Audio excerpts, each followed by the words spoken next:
Welcome to Q&A with Coach Ado, and today I've got a question from Aaron. And Aaron's wanting to know, Aaron's question reads as follows.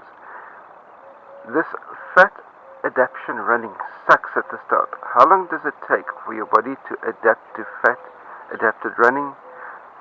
I did 4 miles and felt like falling asleep the entire way.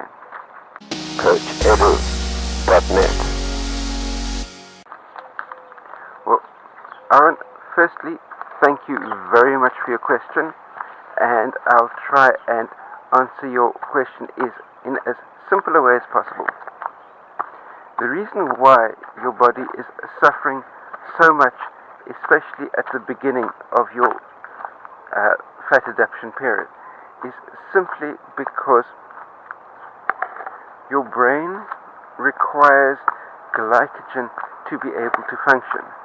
No glycogen for your brain, and you'll literally be feeling like you are falling asleep the entire time.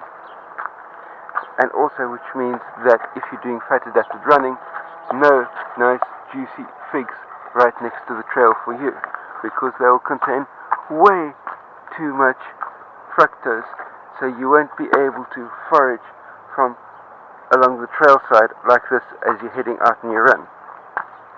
But be that as it may, as far as fat adapted running is concerned, the adaptation period will take a lengthy period of time, simply because, as I mentioned, your brain and every other cell within the human body requires glycogen in order to be able to survive, requires glycogen in order to be able to function.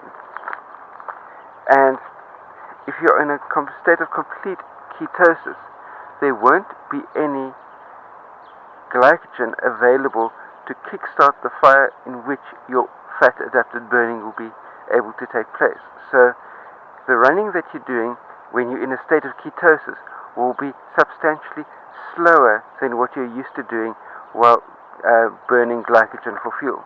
So the way to be able to adapt to fat adapted running, so to speak, is to be able to adapt yourself to being able to run at a far slower pace, which means that you're needing to be running no faster than your aerobic base threshold pace.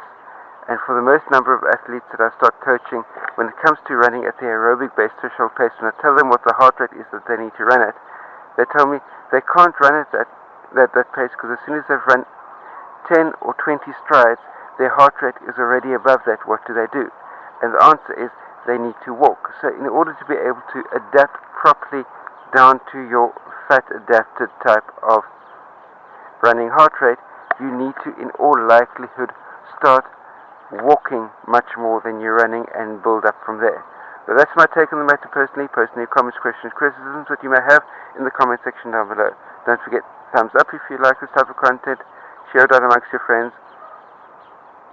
And last but by no means least, remember, until we meet again, for all your energy needs, stay carved up for the win, and I'll see you next time.